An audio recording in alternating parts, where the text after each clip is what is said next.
जेव्हा भाजी बनवायचा कंटाळा आला असेल ना, तर ही मस्त रेसिपी तुम्ही बनवून पहा.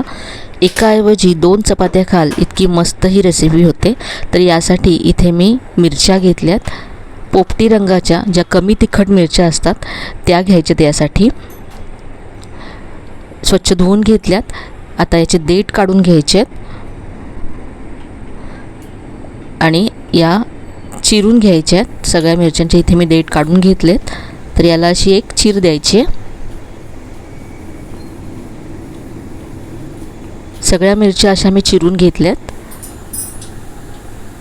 आता मिरच्या आपण बाजूला ठेवूया. इथे मी अर्धी वाटी दही घेतलं आहे. यामध्ये पाव चमचा हळद घालायची आहे, अर्धा चमचा काश्मीरी लाल मिरची पावडर घातली, अर्धा चमचा धनेजिरे पूड घातली, पाव चमचा मीठ घातलं. सगळं छान मिक्स करायचं आहे.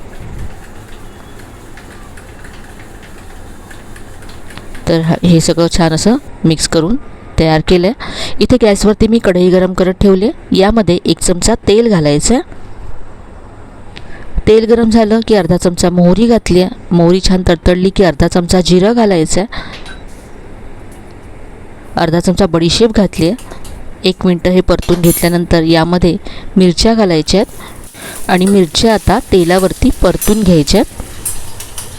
मिरच्या 1 मिनटं परतल्यानंतर यामध्ये तयार केलेला मसाला घालायचा आहे.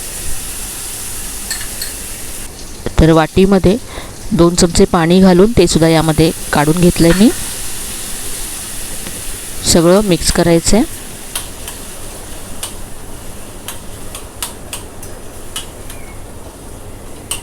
यावरती आता झाकण ठेवून आपल्याला हे शिजवून घ्यायचं आहे. गॅस अगदी मंद ठेवायचा आहे. तर पहा 2 मिनटात यातलं सगळं जे दही होतं ते पूर्ण ड्राय झालं आहे आणि मिरच्यासुद्धा सॉफ्ट झाल्यात. गॅस बंद करायचा आहे. तर ही आपली दह्यातली मारवाडी मिरची तयार झाली आहे.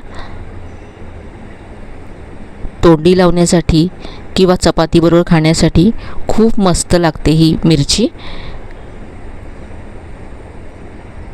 आंबट, थोडीशी तिखट अशी चव तुम्हाला नक्की आवडेल. अगदी झटपट तयार होते. तर ही मारवाडी स्टाईलची दह्यातली मिरची नक्की करून पहा, तुम्हाला नक्कीच आवडेल. तर ही रेसिपी तुम्हाला कशी वाटली कमेंटमध्ये नक्की कळवा. रेसिपी आवडली असेल तर व्हिडिओला लाईक करा, शेअर करा. चॅनलला अजून सबस्क्राईब केलं नसेल तर नक्की सबस्क्राईब करा. चला तर मग पुन्हा भेटूया अशा छान छान आणि नवीन नवीन रेसिपीसह. तोपर्यंत धन्यवाद.